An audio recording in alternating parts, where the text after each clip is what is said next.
नमस्कार, मेरा नाम है अंजनी और आप देख रहे हैं गांव देहात। जी हां, गांव देहात में चुनावों की चर्चाएं इस समय तेज चल रही हैं और हम लोग मौजूद हैं सुल्तानपुर में। और इस समय हम लोगों ने एक नेताजी को पकड़ लिया है, चर्चित हैं यहाँ से। सुल्तानपुर की विधानसभा 188 से ये समाजवादी पार्टी के प्रत्याशी हैं अनूप संडा जी। पूर्व में 1 दशक तक विधायक भी रह चुके हैं। तो आज हम इनके कार्यालय पे हैं। चुनाव के लिए ये क्षेत्र में प्रचार के लिए निकल रहे थे, उसके पहले ही हम लोगों ने सोचा समय ले लिया जाए। तो सबसे पहले सर आपका धन्यवाद कि टाइम मिला है और आपका स्वागत है। बहुत धन्यवाद आपका भी अपने चैनल पे मुझे स्थान देने के लिए। जी, सबसे पहले तो आपको बता दें 188 विधानसभा क्षेत्र सुल्तानपुर से वर्तमान में भारतीय जनता पार्टी के विधायक हैं सुरभान सिंह जी। तो शिक्षा की हम बात करते हैं, जैसे आप विधायक रहे हैं 1 दशक, बहुत सारे जो कैंडिडेट चुनाव लड़ रहे हैं, जनता के बीच में भी लोग कुछ ना कुछ थोड़ा सा मतलब कहते हैं ना उसको विरोध, कहते हैं कि 10 साल आप विधायक रहे, आपने कुछ काम इस तरीके से किया नहीं।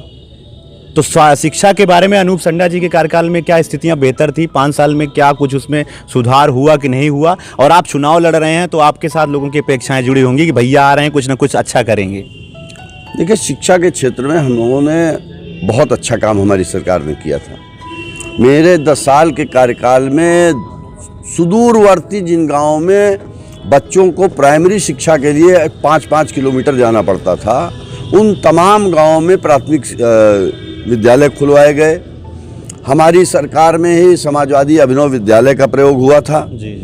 एक पॉलिटेक्निक, राजकीय पॉलिटेक्निक अपने क्षेत्र में, उसके लिए मैंने प्रयास शुरू किया था, मगर सरकार जाने की वजह से वो काम नहीं हो पाया पूरा। तो और तमाम विद्यालयों में अपने स्तर से हम लोगों ने बाउंड्री कराने का काम किया। विद्यालयों को, बहुत से ऐसे विद्यालय जहां बच्चे बड़ी तादाद में पढ़ते हैं, वहां बच्चों की सुविधा के लिए वाटर कूलर लगवाने का काम किया अपनी निधि से। मदरसों में वाटर कूलर लगवाए, संस्कृत पाठशालाओं तक में हम लोगों ने योगदान दिया। तो शिक्षा के क्षेत्र में हर दृष्टि से, हर तरफ हम लोगों ने पूरी तरीके से बगैर भेदभाव के जितना भी शैक्षिक वातावरण को बेहतर बनाया जा सके। उच्च शिक्षा के लिए सर सुल्तानपुर में कोई ऐसा गवर्नमेंट तरीके से नहीं है डिग्री कॉलेज, सब जो है वित्त पोषित हैं। एक बड़ा आरोप लगता है, अभी बहुत सारे जो नए वोटर्स हैं उन लोगों ने अपनी बात समाचार पत्रों में रखा है कि हमको एक यहाँ पे गवर्नमेंट जो है पीजी कॉलेज ऐसा कुछ रहना चाहिए कि हम शिक्षा वहाँ पे ग्रहण करें, जो भी हैं अर्ध सरकारी हैं, वित्त पोषित हैं। नहीं, बिल्कुल इसके लिए प्रयास किया जाएगा। एक राजकीय पॉलिटेक्निक के लिए प्रयास किया जाएगा और शासन द्वारा एक महाविद्यालय, राजकीय महाविद्यालय खुले जिसमें तमाम विषयों की शिक्षा प्राप्त कर सकें बच्चे, उसका भी प्रयास किया जाएगा। आप जानते हैं कि ये सब एक बहुत कम समय के काम नहीं होते हैं, ये एक लंबी प्रक्रिया होती है। ज़मीन का चयन है, उस ज़मीन को विद्यालय के नाम कराना है, सरकार से पास कराने के बाद तो एक लंबा समय लगता है। लेकिन हमारे पास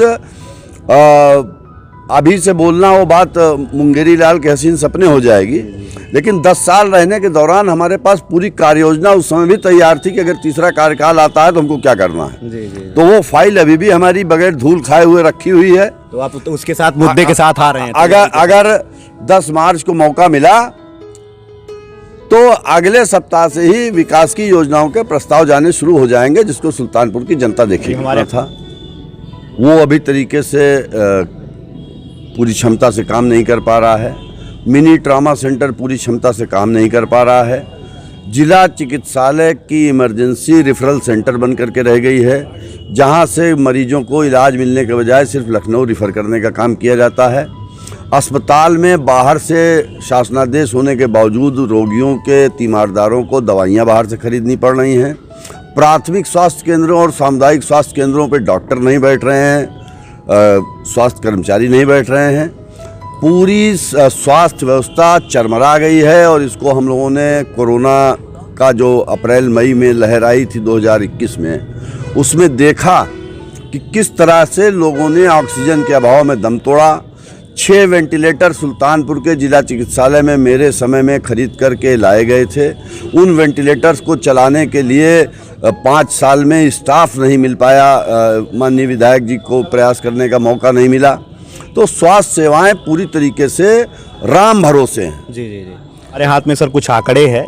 2017 का जब चुनाव हुआ था 86,000 वोट विधायक जी पाके यहाँ से भारतीय जनता पार्टी से बने थे।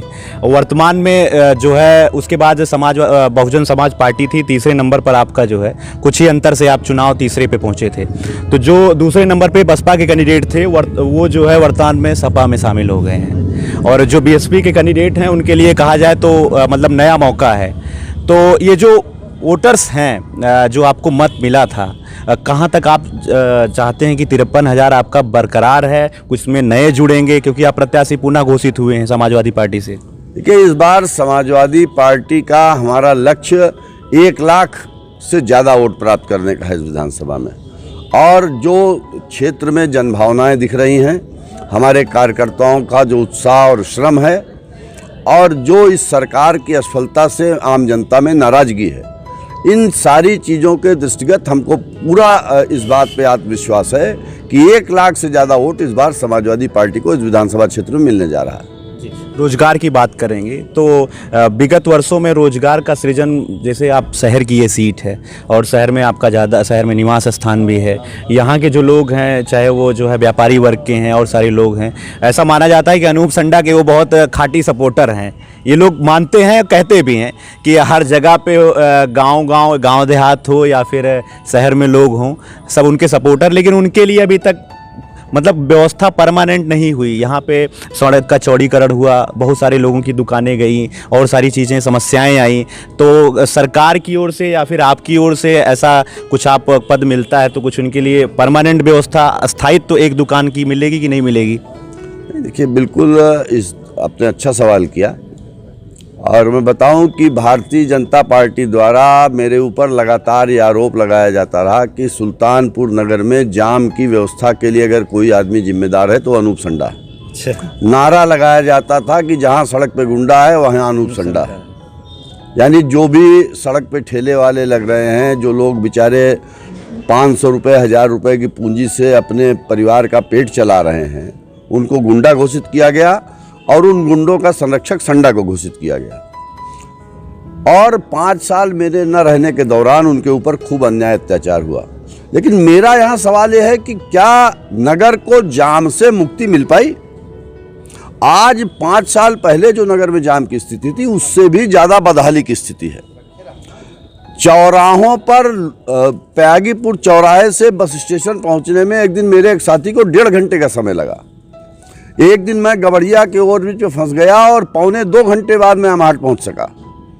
तो वहाँ गबड़िया के ओवरब्रिज पे तो कोई ठेला भी नहीं लगता, कोई फुटपाथ भी नहीं लगता है। तो ये जाम क्यों है? जाम इसलिए है कि शहर का अनियोजित विकास हुआ है और किसी ने भी, लोगों ने सस्ती लोकप्रियता प्राप्त करने के लिए या धार्मिक उन्माद पैदा करने के लिए ठेले वालों को मार करके पीट करके भगाया और उसी को पूरी तरीके से शहर को जाम मुक्त करने के कर्तव्य की तीसरी मान लिया। जबकि शहर को जाम से मुक्त करने के लिए एक पूरी कार्य योजना की ज़रूरत है। कार्य योजना इस तरीके से होगी, पिछली सरकार में जब माननीय मुख्यमंत्री अखिलेश यादव थे तो मेरे निवेदन पर उन्होंने मंडी परिषद को ये आदेश दिया था कि किसान बाजार के नाम पर 500 दुकानें, 250 दुकानें 2 सालों में बना करके देने की व्यवस्था मंडी परिषद करे। और स्थान चिन्हित करने की जिम्मेदारी मुझे दी गई थी। जाहिर बात है, मैं स्थानीय विधायक हूँ, तो मुझे कहा गया था कि जमीन आप तलाशिए। जमीन मैंने कुछ स्थानों पे तलाशी भी थी। अब वो स्थान बताना मुझे नहीं लगता कि उचित होगा, लेकिन शहर में कुछ स्थानों पे जमीन तलाशी भी थी। लेकिन जब तक उस जमीन का प्रस्ताव जाता, आप ये भी इस बात में कठिनाई को समझिए कि भू माफिया और राजस्व विभाग की ऐसी मिलीभगत है इस जनपद में कि जिसको मेरे जैसा व्यक्ति, जिसने पूरे 5 साल के कार्यकाल में एक बिस्से का प्लॉट भी नहीं खरीदा अपने नाम से, वो व्यक्ति चाह करके भी उस गठजोड़ को नहीं तोड़ पाया। तो ये भू माफियाओं का जो नेक्सस है, इनका जो गैंग बना हुआ है, ये गैंग किसी भी कीमती जमीन को, महत्वपूर्ण जमीन को किसी भी तरीके से गरीबों के हाथ में नहीं जाने देना चाहता। तो इसलिए जो प्रक्रिया हमारी थी वो प्रक्रिया लेट की गई, हमारी सरकार चली गई। अन्यथा आप देखते कि आज सुल्तानपुर में कम से कम 500 पट्टी दुकानदारों को स्थायी दुकानें मिल गई। ये एक बड़ी समस्या है और मुझे पूरा भरोसा है कि जो भी होगा बेहतर विकास कार्यों के दृष्टिगत होगा। एक बड़ा सवाल यूपी के चुनाव में जाती है, समाजवादी पार्टी को माना जाता है कि जात विशेष का उनको जो है समर्थन मिलता है और वोटर्स भी उनके खाटी हैं। तो यहाँ पे लगभग मुझे जो आंकड़ा है, निर्णायक भूमिका में मुस्लिम वोटर्स हैं, उसके बाद जो है यहाँ पे यादव वर्ग भी लगभग 34-36 हज़ार है। तो जाति कितना मायने रखती है यूपी के चुनाव में। और लोग गांव-गांव में ये भी कहते हैं कि भारतीय जनता पार्टी ने जातिगत जो वोटर्स हैं, जातिगत जो राजनीति है उसको तोड़ने का काम की है। आप कितना सही भारतीय जनता पार्टी ने हाँ किया। ऐसा क्योंकि अच्छा मजाक है, मजाक अच्छा मजाक किया। लोग जैसे हम लोग उनसे पूछते हैं तो विकास योजनाओं के बारे में वो कहते हैं कि मतलब कोई नेता उनको नहीं दिखता, सिर्फ योगी मोदी दिखते हैं कि मोदी ने शौचालय दे दिया, मोदी ने आवास दे दिया। जिनको शौचालय तक विकास दिख रहा है और कब्रिस्तान और शमशान तक राजनीति दिख रही है, उनकी मानसिक क्षमता पर सिर्फ दया की जा सकती है, उससे ज़्यादा कुछ नहीं कहा जा सकता।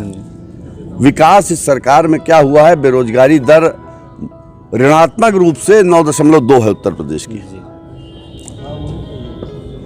अब ये आपने बेरोजगारी की बात की है तो सवाल से इतर एक और सवाल मैं आपसे पूछना चाहता हूँ। हाल ही में जो है प्रयागराज में जो लोग छात्र प्रदर्शन कर रहे थे रिजल्ट को लेकर, उनके ऊपर भी लाठीचार्ज हुआ। बिहार में भी ये सारी समस्याएं बनी हुई हैं, तो युवा कितना भूमिका निभा रहा है? देखिए, युवाओं में भारी आक्रोश है। जो युवा इलाहाबाद में या अन्य स्थानों पर प्रतियोगी परीक्षाओं की तैयारी कर रहे हैं या रोजगार चाहते हैं, और रोजगार का अवसर जब उनके हाथ में आते आते सरकार छीन लेती है, तो उनको किस तरीके की हताशा होती है, मुझे लगता है कि आप भी पढ़ने लिखने वाले छात्र हैं और प्रतियोगी परीक्षाओं में भी आप बैठ चुके हैं, तो आप मुझसे बेहतर समझ सकते हैं।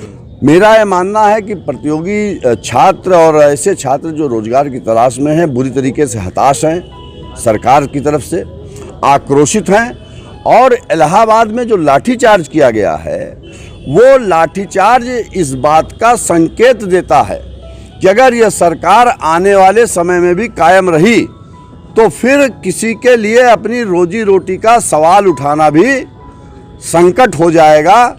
वो अगर अपनी रोजी रोटी का भी सवाल उठाएगा तो अंग्रेजी राज के तरीके से उसकी जगह या तो जेल में होगी या पुलिस की लाठियों से तौल दिया जाएगा। सुल्तानपुर 188 में छात्रों के लिए अनूप संडा जी क्या बेहतर करने वाले हैं? हर लोग यही हमारे कमेंट में भी पूछते हैं कि जो भी आप विधायक के प्रत्याशी का इंटरव्यू कर रहे हैं, उनसे पूछिए हमारे विधायक जी से कि छात्रों के लिए रोजगार का क्या व्यक्तिगत स्तर पर या अपनी सरकारी योजनाओं के स्तर पर सृजन होगा रोजगार? देखिए, आप जानते हैं कि रोजगार के सृजन का सबसे महत्वपूर्ण रास्ता है औद्योगिकीकरण। बिल्कुल बिल्कुल। और औद्योगिकीकरण के लिए आवश्यक है सड़कें, बिजली और जो ढांचागत सुविधाएं हैं। जी जी। तो आप ये भी जानते हैं कि समाजवादी पार्टी की सरकार में अकेले सुल्तानपुर विधानसभा क्षेत्र में 100 किलोमीटर नई सड़कें अकेले पीडब्ल्यूडी से हमने बनवाई थी। हमारे यहाँ दुबेपुर विकासखंड में, कूड़ेबार विकासखंड देखिए, सड़कों का जाल बिछा हुआ है गाँव-गाँव में।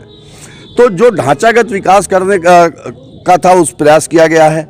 बिजली के सब स्टेशन 4 बनवाए गए हमारी सरकार में खड़े हुए। ये कहीं ना कहीं उद्योगों को आमंत्रण देने की प्रक्रिया है। मतलब जब ढांचागत विकास होगा तब उद्योग को आसानी से बिजली मिलेगी, लोगों को रोजगार मिलेगा, उससे रोजगार मिलेगा और वो रोजगार ही उनको आगे ले जाएगा। अब हम मोदी जी के तरीके से विद्वान तो है नहीं कि पकौड़ा तलने को भी रोजगार बता दें। जी जी जी।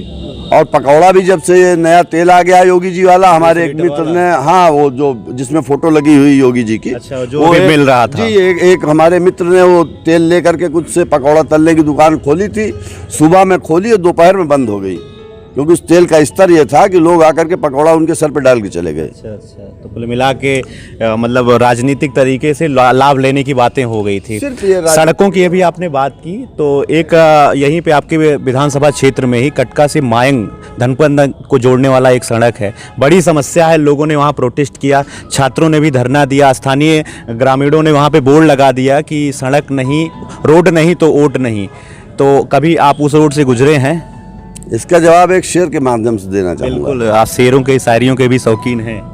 एक दो जख्म नहीं, सारा बदन है छलनी, दर्द बेचारा परेशान है, कहाँ से उठूं। तो एक सड़क की बात ही नहीं है। तो कटका मायंग तो खाली नमूना है। कटका मायंग झांकी है, बाकी क्षेत्र बाकी है। अच्छा, वहाँ पे भी आप टाटिया नगर से हयात नगर चले जाइए, जी आप इटकौली से मिसरौली चले जाइए, जी आप चुनाहा से कटावा गोड़वा वाले मार्ग पे चले जाइए, अंदर के गांव में चले जाइए, जी।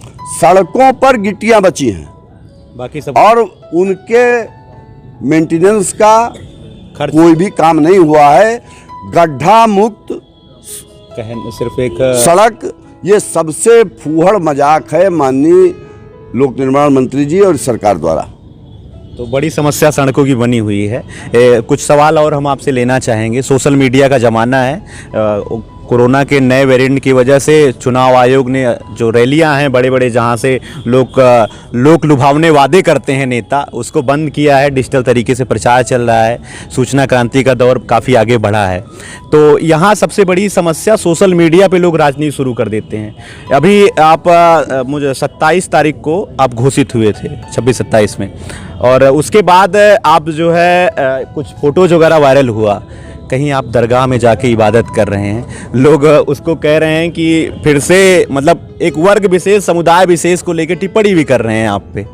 जवाब आपने वहाँ पे नहीं दिया। मैं कमेंट सेक्शन में पूर्व विधायक अनूप संडा की आईडी कुछ ढूंढ रहा था, तो आज मैं मीडिया के माध्यम से जानना चाहूँगा कि क्या कुछ मतलब कुछ ऐसा है नहीं, लेकिन इस तरीके की राजनीति कहाँ तक मायने रख रही है? देखिए, जवाब मैंने इसलिए नहीं दिया कि अगर कीचड़ में पत्थर मारेंगे तो कीचड़ आपके ऊपर उछलेगा। कीचड़ में कमल भी खिल रहा है, ऐसा लोग पहले से बताते आ रहे हैं। नहीं, कीचड़ में कमल खिल रहा है, लेकिन वो कमल किसी काम का नहीं होता, सिर्फ देखने का होता है। और साइकिल जो होती है वो अस्पताल, स्कूल, सौदा, रोजगार सबके लिए काम आती है जी। तो कमल कीचड़ में खिले या कहीं भी खिले, मंदिर में रखा जाए, लेकिन उस कमल के वो सिर्फ एक देखने की वस्तु है, लेकिन साइकिल उपयोगिता की चीज़ है। पूजा की वस्तु है कमल। नहीं, पूजा की वस्तु है, बिल्कुल ठीक है, पूजा की वस्तु है, लेकिन आप भी जानते हैं कि समाज की जो न्यूनतम मानव जीवन की आवश्यकताएं हैं उनको पूरा करने के लिए श्रम की भी जरूरत होती है। जी। गीता में भगवान कृष्ण ने कहा कर्मण्येवाधिकार रस्ते माँ फलेषु कदाचन। तो उन्होंने ये नहीं कहा कि तुम बैठ करके मेरी पूजा करते रहो और मैं तुमको रोजगार दे दूंगा। उन्होंने कहा कर्म किए जाओ, फल की इच्छा मत कर। तो ये भाजपा वाले तो खाली मंदिर में भगवान को ढूंढ रहे हैं, लेकिन हम हर इंसान की भूख प्यास में भगवान को ढूंढ रहे हैं। और जो सवाल अभी आपने किया था, जिससे बात शुरू हुई कि मैं किसी मजार पे गया था, मैं मजारों पे भी जाता हूँ, मैं मंदिरों में भी जाता हूँ। मैंने सोमनाथ का कम से कम 4 बार दर्शन किया है। मैं 12 ज्योतिर्लिंगों में से कम 6 पे होके आया हूँ। लेकिन हाँ, मैं देवा शरीफ भी जाता हूँ, मैं अजमेर शरीफ भी जाता हूँ। मैं मानव हूँ और मेरा विश्वास है कि ईश्वर कण कण में है। वो मस्जिद में भी है, वो मंदिर में भी है, वो गुरुद्वारे में भी है, वो गिरजा में भी है। और जो ईश्वर को सिर्फ मंदिर में सीमित करना चाहता है, वो मेरा मानना है कि वो ईश्वर विरोधी है। क्योंकि जो सर्वव्यापी है, जो निराकार है, जो पूरे ब्रह्मांड में है, जिसका कोई आदि नहीं, जिसका कोई अंत नहीं, उसको एक मंदिर में बंद करना। वो आपने रश्मि रथी की पंक्तियां सुनी होंगी ना कि हाँ दुर्योधन बांध मुझे, या देख गगन मुझ में लय है, या देख पवन मुझ में लय है, मुझ में विलीन संसार सकल, मुझ में विलीन झंकार सकल। तो ईश्वर तो सब जगह है, उसको मंदिर में तलाश रहे हैं। तो मैं जिस दिन की आप चर्चा कर रहे हैं, उस दिन मेरी पुराना से एक श्रद्धा रही है। मैं जब भी मुझे पार्टी ने प्रत्याशी बनाया है, तो मैं हजरतगंज में एक हनुमान जी का मंदिर है जिसको वरदानी हनुमान जी कहा जाता है। जी। उसमें जाकर के माथा टेकता हूँ और उसके बाद जाकर के देवा शरीफ में जियारत करता हूँ। तो मैं पहले वहाँ गया और उसके बाद देवा शरीफ गया। देवा शरीफ वाली जो है वायरल कर दी अभी, और उसको मैंने अपनी फेसबुक आईडी पे डाला। उसमें पूरा मैंने लिखा कि पहले वहाँ गया और फिर वहाँ गया। अब कुछ मूर्खों ने, मूर्ख मैं इसलिए कह रहा हूँ कि कुछ मूर्खों ने चलाया कि नकराई शरीफ की दरगाह की फोटो है। अब उनकी दृष्टि नकराई शरीफ के आगे जा ही नहीं सकती, देवा तक वो पहुँच ही नहीं सकते। जो एक संदेश जाना चाहिए वो आपने बात रख दिया है। हूँ, और मैं ये भी चुनौती देता हूँ कि धर्म को मात्र नफरत से तौलने वाले लोग, जो धर्म की वास्तविक चीजें हैं, अगर उनको समझ सकते हो। कल मेरे कुछ शुभचिंतकों ने डाला, अभी कुछ दिनों पहले माननीय मुख्यमंत्री जी का एक वीडियो वायरल हुआ था जिसमें वो रुद्राष्टक का प्रथम श्लोक भी नहीं पढ़ पाए थे। और मैं कह रहा हूं कि शिव तांडव स्रोत जटाटवी गलत जलो प्रवाह पावित स्थले गले वलम लंबिताम भुजंग तुंग मालिकाम डमट डमट डमट डमट निनाद वड्डवर वयम चकार चंड तांडवम तनोतुना शिवा शिवम जटाकटा समम भ्रम भ्रमम निर्जरी विलोलवी चिवल्लरी विराजमान मूर्धनि धगत धगत धगत जलोल्लाट पट्ट पाव के किशोर चंद्रशेखर रति प्रतीक्षणा ममा धरा धरेंद्र नंदिनी विलास बंधु बंधुरा सुरत दिगंत संतति प्रमोदमान मानसे कृपा कटाक्ष जोरणी निरुद्ध दुर्धरापति क्वचित दिगंबरे मनो विनोद में तो वस्तुति जटाभुजंग पिंगल सुरत फलामणि प्रभा कदम कुंकुम द्र प्रयुक्त दिग्वधु मुखे मदानु सिंदूर सुरत गुत्री में दुरे मनो विदुम अद्भुतम विवर्त भूत वर्तनी। अब इसके आगे भी पढ़ सकता हूँ, बेहद समय ज्यादा मैं कहता हूँ कि धर्म बेहद निजी मसला है, धर्म बेहद निजी मसला है और धर्म की आड़ में सबसे बड़ा धर्म यही मानता हूं कि इंसानियत, जो आपने बात कही तो विषय पे आपने जवाब दे दिया, जो चीज़ें वायरल हो रही थी उस पर आपने जानकारी दे दी। एक सवाल मैं जो और पूछना चाहता हूं कि जब प्रत्याशियों की बात हुई तो बहुजन समाज पार्टी ने अपना प्रत्याशी सबसे पहले घोषित किया, आम आदमी पार्टी के भी प्रत्याशी आए और जो भी प्रत्याशी आ रहे हैं प्रत्याशी परिचय और चुनावी चर्चा के रूप में मैं उनका इंटरव्यू कर रहा हूँ। तो अभी तक जो वर्तमान में सत्तासीन यहाँ से एमएलए हैं उनकी ओर से कोई प्रत्याशी घोषित नहीं किया गया है। कुछ अफवाहों के रूप में भी जानकारियाँ आ रही हैं कि जो यहाँ के लोग निवासी हैं लेकिन गांव देहात में कभी आए नहीं हैं उनके भी नाम सामने आ रहे हैं। तो कितना मुकाबला सामने वाली, क्योंकि विधानसभा चुनाव में सामने वाला की जो पार्टी रहती है विरोधी के रूप में माना जाता है कि वही है, तो चेहरा कोई बड़ा नज़र नहीं आ रहा है। वर्तमान जो हैं लोग उम्र की बात कह के उनके समर्थक या लोग जो है चुनावी चर्चा का मुद्दा ये भी गर्म किए हुए हैं कि वर्तमान में वो दोहराए नहीं जाएंगे। अनूप संडा कितना मानते हैं कि इससे मेरी लड़ाई है? देखिए, अगर मेरी प्रमुख विपक्षी पार्टी प्रत्याशी नहीं चयन कर पा रही है तो ये भी इस बात का प्रमाण है कि उसमें कितनी घबराहट है अनूप संडा को लेकर के। अनूप संडा का नाम आने के बाद से मंथन चल रहा है लगातार और मुझे पूरा आत्मविश्वास है कोई भी मेरे सामने चुनाव लड़ने के लिए आएगा, विजय समाजवादी पार्टी की होगी, आम जनता की होगी, समाजवादी पार्टी की नीतियों की, विकास की, भाईचारे की, सांप्रदायिक सौहार्द की और विकास की ही जीत होने वाली है, कोई भी प्रत्याशी हमारे सामने आए। जी बहुत बहुत धन्यवाद आपका। गांव देहात चुनावी चर्चा में आज हमने जो है जानकारी ली 188 विधानसभा सुल्तानपुर से प्रत्याशी के रूप में समाजवादी पार्टी के अनूप संडा जी से। आगे और भी प्रत्याशियों की जानकारी हम आप तक पहुंचाते रहेंगे। तब तक के लिए आप देखते रहिए गांव देहात और बने रहिए गांव देहात के साथ। आपका बहुत बहुत धन्यवाद। आपका बहुत बहुत धन्यवाद।